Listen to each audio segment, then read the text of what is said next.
Sa ngalan ng Ama, ng Anak at ng Espiritu Santo, Amen. sumainyo ang Panginoon. At sumayo rin. Mga kapatid, sa araw na ito ating pinagdiriwang ang banal na kapistahan ni San Papa Pio ika-10. Madalas tayo ay dumadaan sa mga desperadong sitwasyon. Anong pinakamagandang gawin? Walang iba kung hindi magdasal. Pero mag-ingat ka kapag ikaw ay nagdadasal ng desperado ka. Baka makapangako ka sa Diyos na hindi mo kayang tuparin. Kung desperado ka, manalangin ka, pero suko mo lahat sa Diyos. Sa iyong pananalangin, makinig ka sa Kanya. Dahil ang mabuting balita, pinagkakalooban ka niya ng biyaya ng banal na Espiritong nagpapalakas sa iyo. Sa banal na misang ito, alay natin sa Diyos muli ang ating oras at panahon bilang tanda ng ating pagpapakumbaba, pagsunod sa Kanya. At para tayo ay maging karapat-dapat na makatanggap sa mga banal na misteryo, tayo ay humingi muli ng awat pagpapatawad sa Diyos. Inaamin ko Sa makapangyarihang Diyos at sa inyo mga kapatid, na lubha akong nagkasala sa isip, sa salita, sa gawa, at sa aking pagkukulang.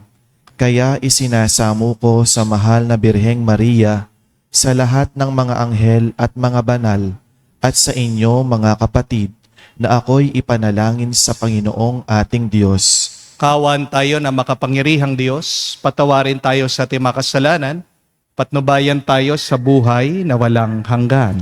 Amen. Panginoon, kaawaan mo kami. Panginoon, kaawaan mo kami. Kristo, kaawaan mo kami. Kristo, kaawaan mo kami. Panginoon, kaawaan mo kami. Panginoon, kaawaan mo kami. Manalangin tayo. Ama naming makapangyarihan, pinuspos mo ng iyong karunungan at ng lakas na likas sa iyong mga sugo ang Papa na si San Pio upang kanyang patatagin ang pananampalatayang Katoliko at pagkaisahin ang tanan kay Kristo sa pagsunod sa tinuro niya at pinakitang halimbawa. Pinagkaloob mong makamtan namin ang walang maliw na gantimpala sa pamagitan ni Jesucristo kasama ng Espiritu Santo, magpa sa walang hanggan. Amen.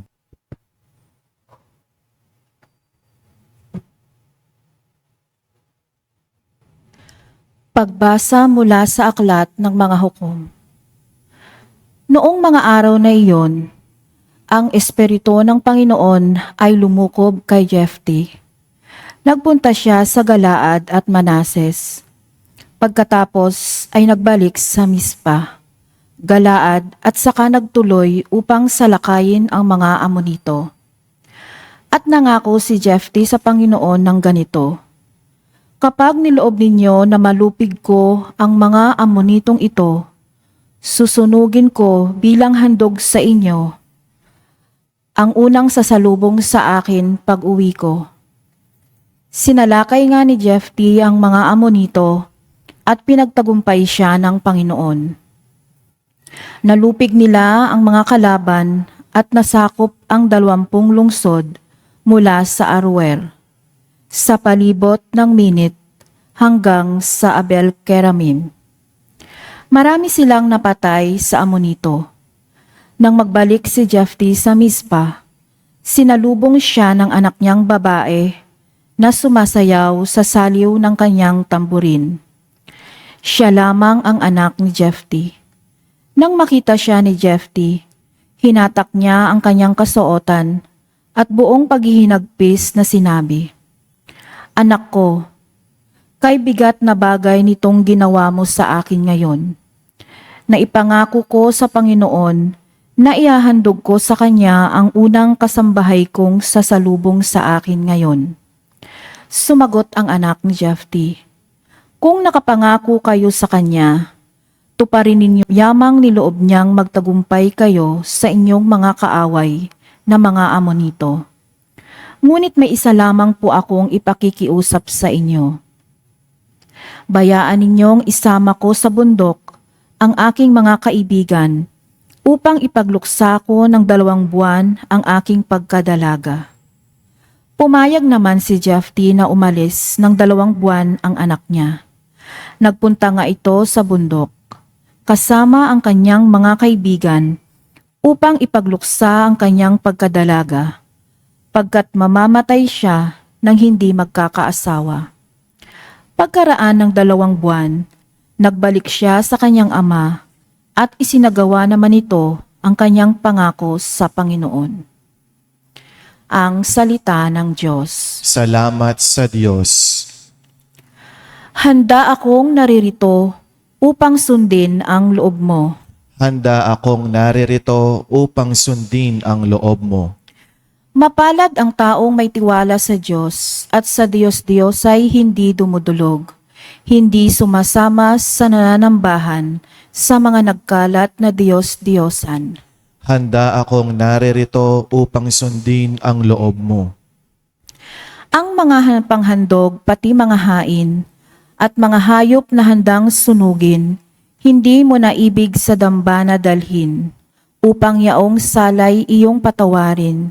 Sa halip ang iyong kaloob sa akin ay ang pandinig ko upang ika'y dinggin. Handa akong naririto upang sundin ang loob mo. Kaya ang tugon ko, ako'y naririto. Nasa kautusan ang mga turo mo. Ang nais kong sundi iyong kalooban. Aking itatago sa puso ang aral. Handa akong naririto upang sundin ang loob mo. Ang pagliligtas mo'y aking inihayag, saan man magtipon ang iyong mga anak, di ako titigil ng pagpapahayag. Handa akong naririto upang sundin ang loob mo.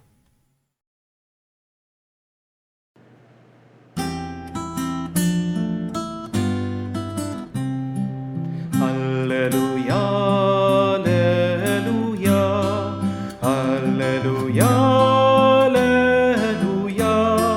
alleluia, alleluia,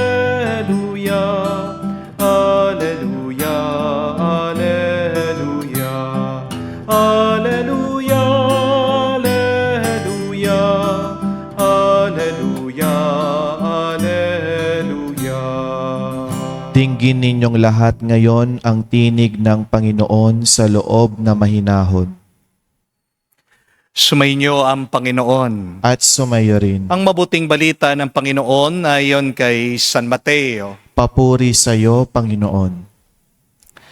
Nung panong yun, muling nagsalita sa mga punong saserdote at matatanda ng bayan si Jesus sa pamamagitan ng talinghaga. Sinabi niya ang paghahari ng Diyos ay katulad nito. Nagandog ng isang piging ang isang hari sa kasal ng kanyang anak na lalaki. Sinugo niya ang kanyang mga alipin upang tawagin ang mga inanyayahan, ngunit ayaw nilang dumalo. Muli siyang nagsugo ng iba, mga alipin, at kanyang pinagbilinan. Sabihin ninyo sa mga inanyayahan na inihanda ko na ang aking piging. Napatay na ang aking mga baka at mga pinatabang guya. At handa na ang lahat ng bagay. Halina kayo sa piging. Ngunit hindi ito pinansin ng mga inanyayahan. Umayo sila sa kani-kanilang lakad. Ang isa'y sa kanyang bukid at sa kanyang pangangalakal naman ang isa. Sinunggaban naman ng iba ang mga alipin, hinamak at pinatay. Galit na galit ang hari. Pinaparaon niya ang kanyang mga kawal, pinapuksa ang mga mamamatay taong yon, at pinasunog ang kanilang lungsod. Sinabi niya sa kanyang mga alipin, nakahanda na ang piging, ngunit hindi karapat-dapat ang mga inanyayahan. Kaya't pumunta kayo sa mga lansangang matao at inyong anyayahan sa kasalan ang lahat na makikita nyo. Lumabas nga sa mga pangunahing lansangan ang mga alipin at sinama ang lahat ng natagpuan, masama't mabubuti. Ano pat na puno ng mga panauhin ang bulwagang pangkasalan. Pumasok ang hari upang tingnan ang mga panauhin at nakita niya roon ang isang taong hindi nakadamit pangkasalan. Kaibigan, bakit ka pumasok dito nang hindi nakadamit pangkasal? Tanong niya. Hindi nakaimik ang tao. Kaya't sinabi ng hari sa mga katulong, gapusin ninyo ang kanyang mga kamay at paa at itapon siya sa kadiliman sa labas. Doon, mananangis siya at manggagalait ang kanyang mga ngipin sapagkat marami ang tinatawag, ngunit kakaunti ang nahihirang. Mga kapatid, ang mabuting balita ng ating Panginoon. Pinupuri ka namin, Panginoong Heso Kristo. Magandang araw po muli sa inyong lahat. Magandang araw po, Father. Meron pong isang kwento tungkol sa isang lalaki. Habang siya po ay nagmamaneho, pumunta po siya sa mall, naghahanap po ng parking dun sa lote ng mall.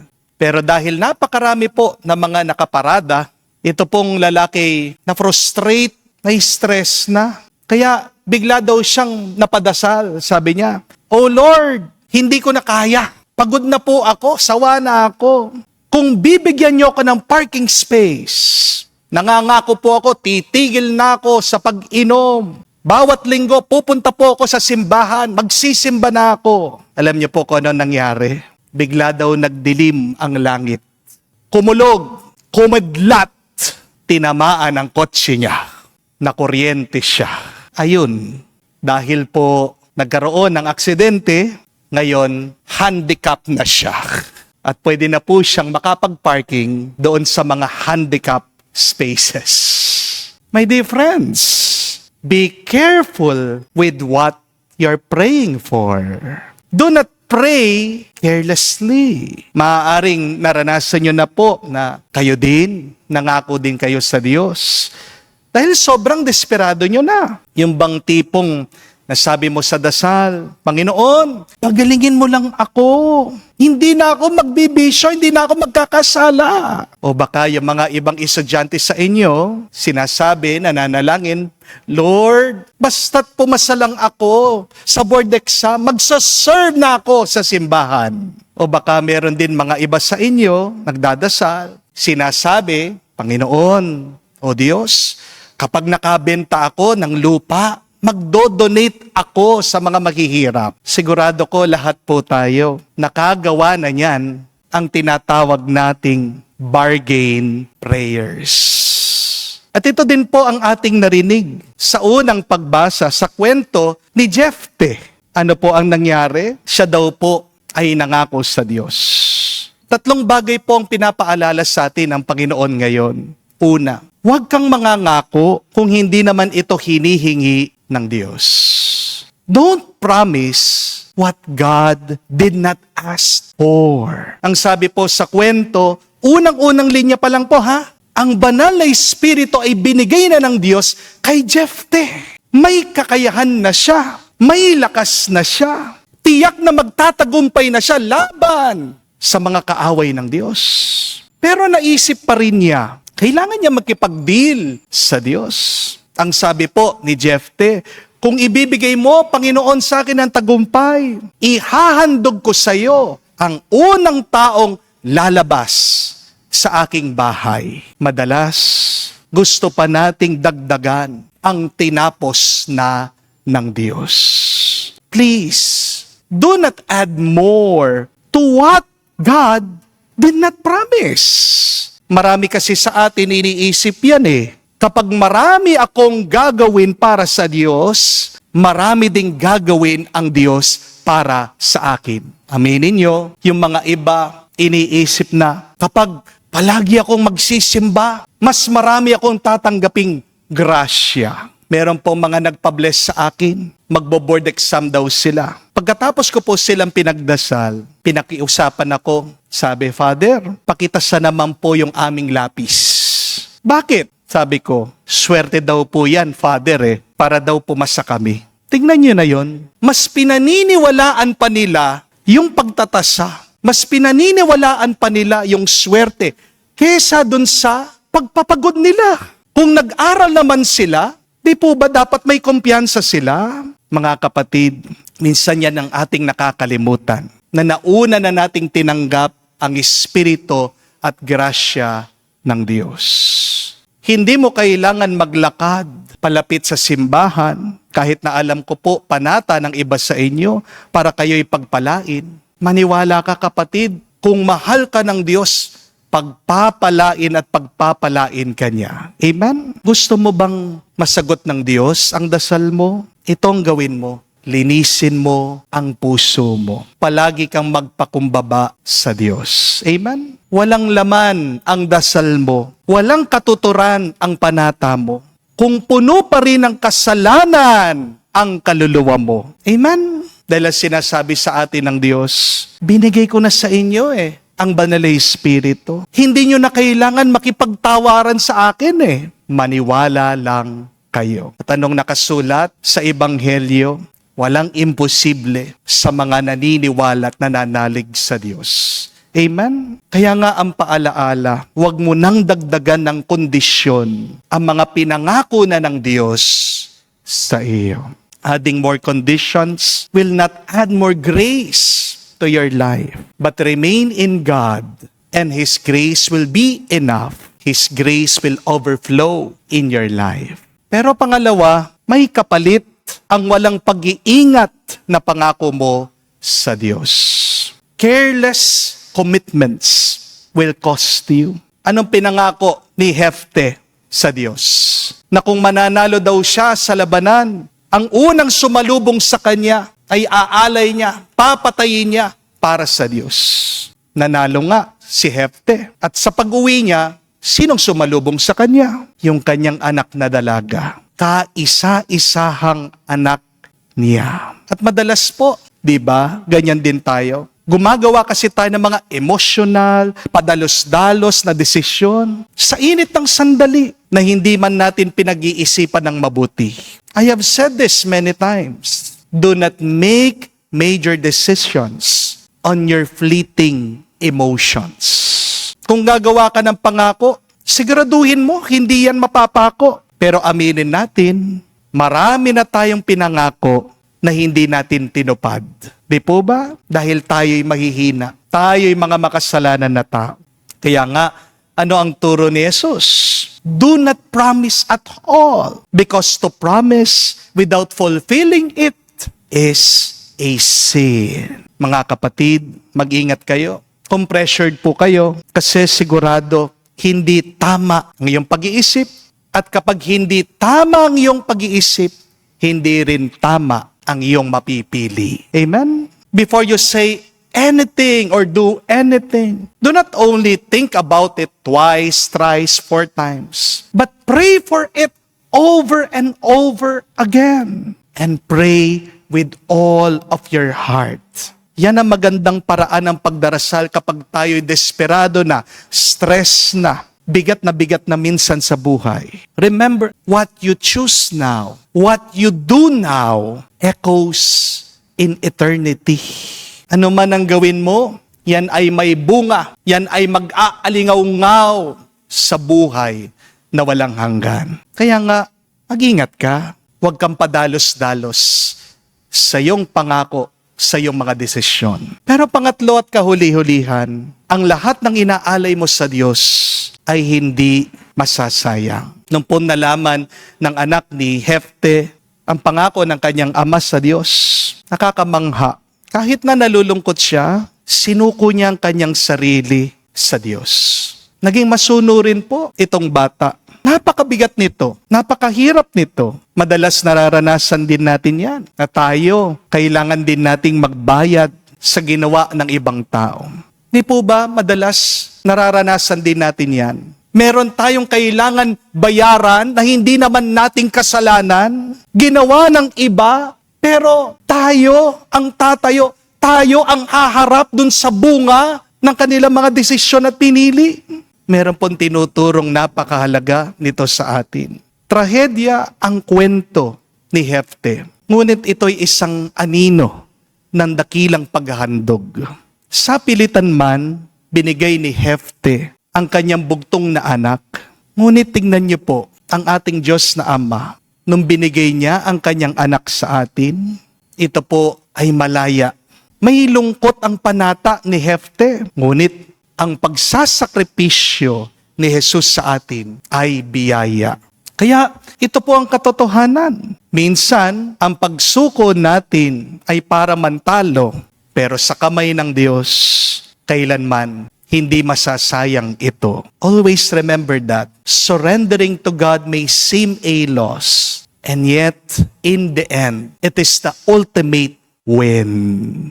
Ang tanong, ano bang kailangan mong isuko sa Diyos ngayon na mahirap, mabigat, na napakasakit para sa iyo? Mga kapatid, kapag sinuko mo ang iyong pangarap, ang iyong pride, ang iyong control sa Diyos, kayang buhayin muli ng Panginoon. Ano man ang bibitawan mo, ano man ang ipagkakalob niya sa iyo, kayang palitan ng Diyos ano man ang mawawala sa iyong buhay kung bibitawan mo ang lahat sa Kanya. Wala kang magagawa sa kasalanan ng iba, pero meron ka palaging lakas kung paano ka tumugon at magpatuloy sa iyong buhay. Huwag mong pagsisihan, kapatid, kung ikaw man ay sumusuko sa Diyos. Dahil ibabalik pa sa iyo yan ng Diyos na puno ng saya at kapayapaan. Kaya nga po mga kapatid, huwag ka makikipagtawaran sa Diyos.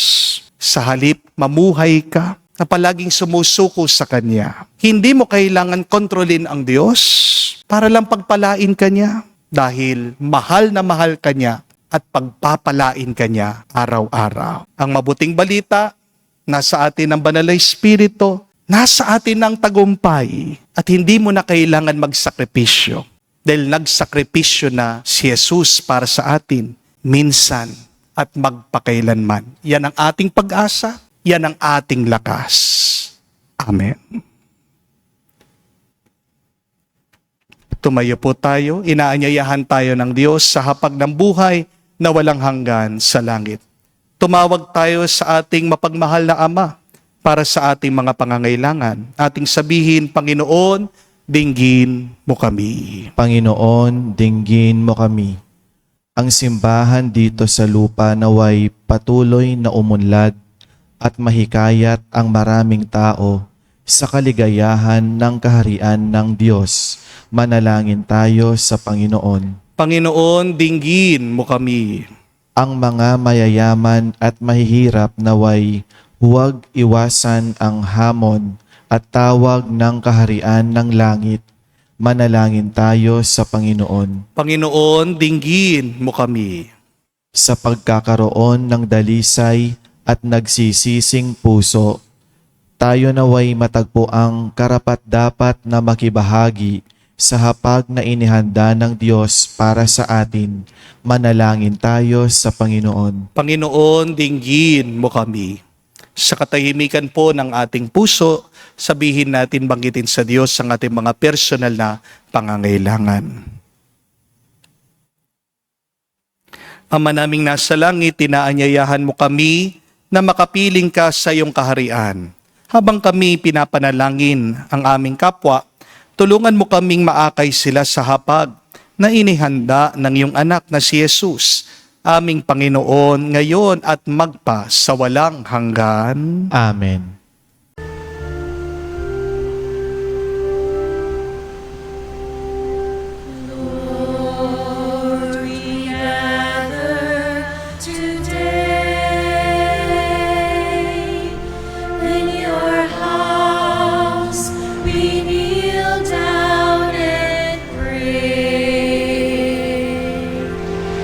We ask for your mercy as we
Jesus, feed us now, give us life.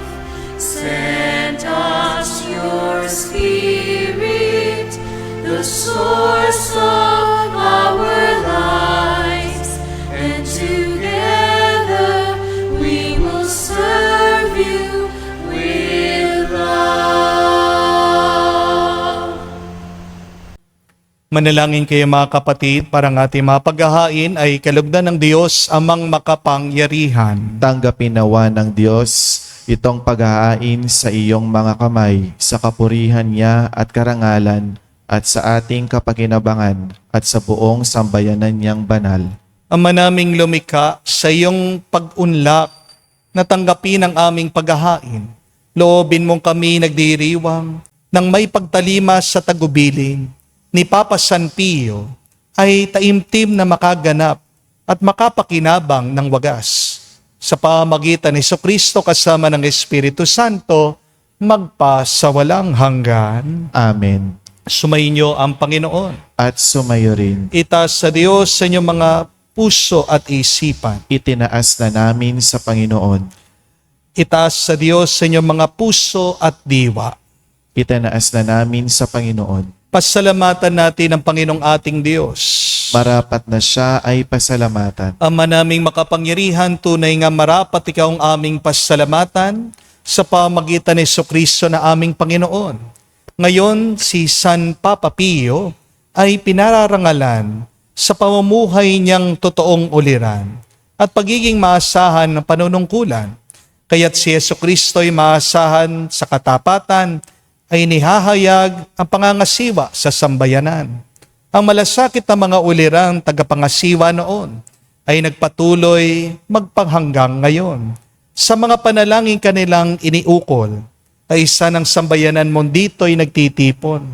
Kaya kaisa na mga anghel nagsisiawit na papuri sa iyo. Nang walang humpay sa kalangitan, kami nagbubunyi sa iyong kadakilaan.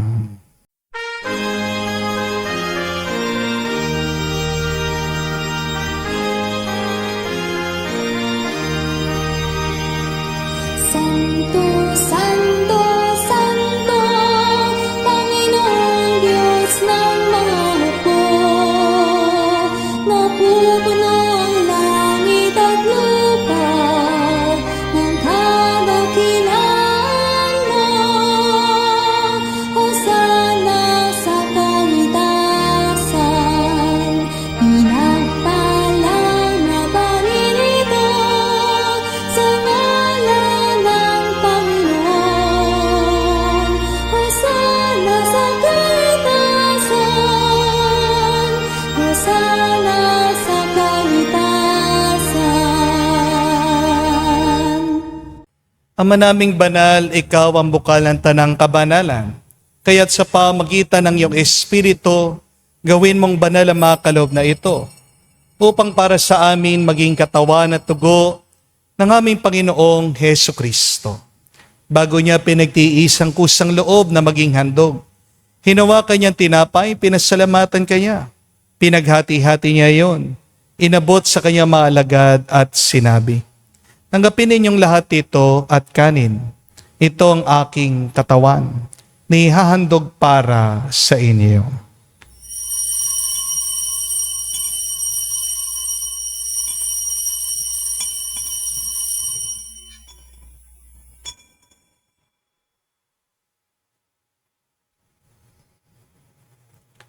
Gayon din naman nung matapos ang hapunan, hinawakan niyang kalis. Muli kanyang pinasalamatan. Inabot niya ang kalis sa kanyang malagad at sinabi, "Tanggapin ninyong lahat ito at inumin. Itong kalis ang aking dugo, ng bago at walang hanggang tipan. Ang aking dugo na ibubuhos para sa inyo at para sa lahat. Sa pagpapatawad ng mga kasalanan, gawin ninyo ito sa pag-alaala sa akin."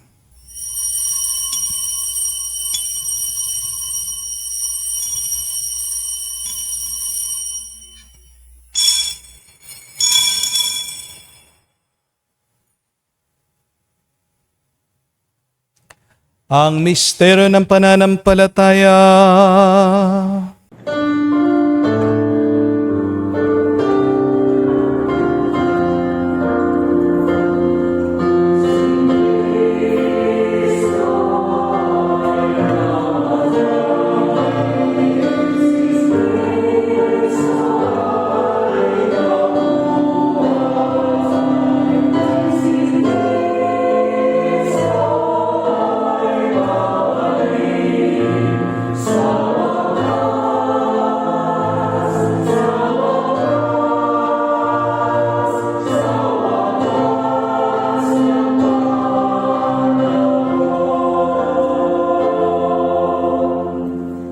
Ama, ginagawa namin ngayon ng pag-alaala sa pagkamatay muling pagkabuhay ng iyong anak.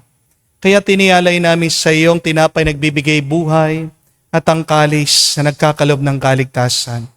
Kami nagpapasalamat dahil kami yung minarapat na tumayo sa harap mo para maglingkod sa iyo. Sinasamo namin kami magsalo-salo sa katawan at tugon ni Kristo ay mabuklod sa pagkakaisa sa pamagitan ng Espiritu Santo. Mamalingapin mong yung simbahan naganap sa buong daigdig. Puspusin mo kami sa pag-ibig.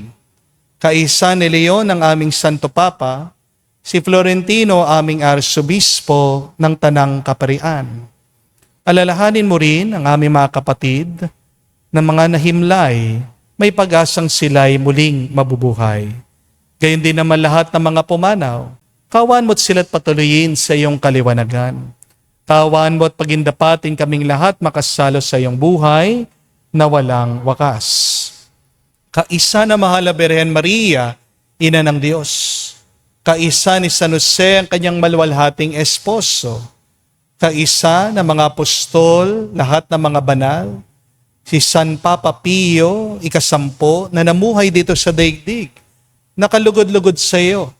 May pagdiwang nawa namin pagpupuri sa kararangal mo sa pamagitan ng iyong anak aming Panginoong Heso Kristo.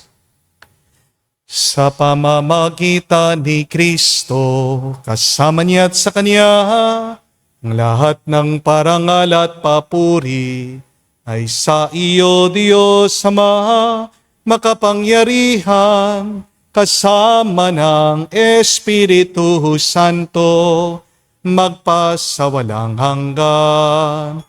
Amen, Amen. Amen. Sa nakagaling na utos sa turo ni Jesus sa Panginoon natin na Diyos, ipahayag natin ang lakas loob.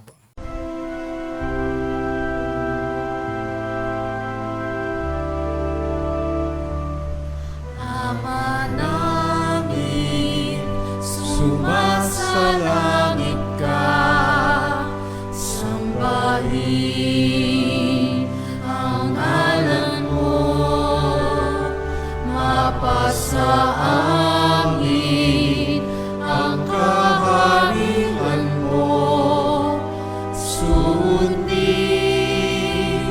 ang loob mo dito sa lupa para nang sa langit. Bigyan mo kami ngayon ng aming kakanin sa araw-araw at patawarin mo kami sa aming mga sala para ng pagpapatawad namin sa nagkakasala sa amin. At huwag mo kami ipahintulot sa tukso, at iadya mo kami sa lahat ng masama.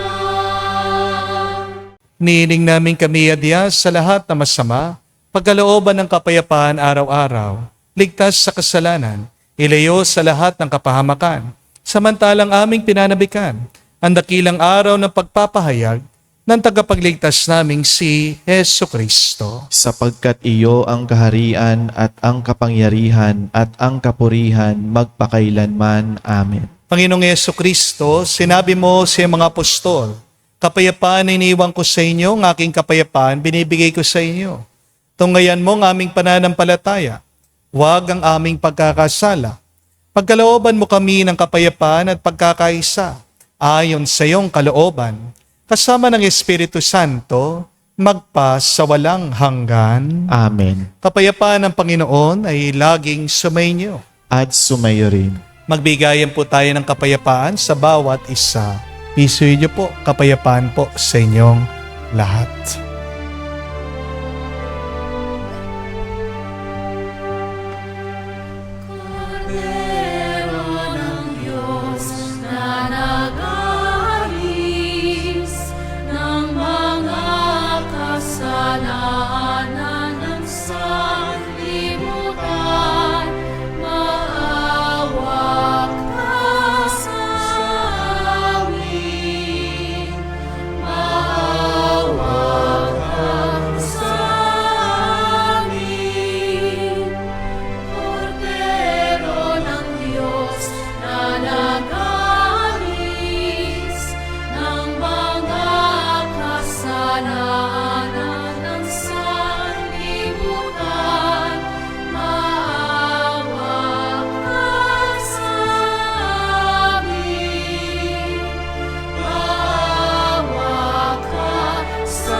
Mga kapatid, naririto ang ating Panginoong Yesukristo, ang Kordero ng Diyos.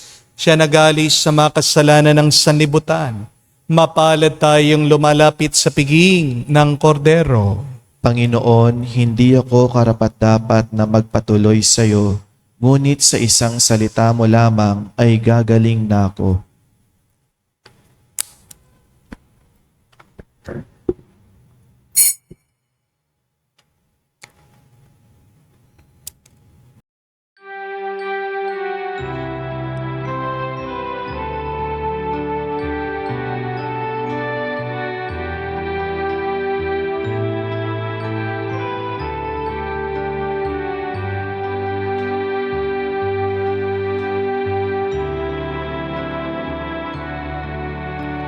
Alam mong pagkatao ko, wala akong matatago. Alam mong aking isipan, alam mo ang lahat ng ginagawa ko, O Diyos. Gabayan mo ko, Diyos, sa buhay na ito. Ilapit mo ako sa pagmamahal mo. Dalhin mo ko, Panginoon, sa kalangitan. Buhay kasama mo.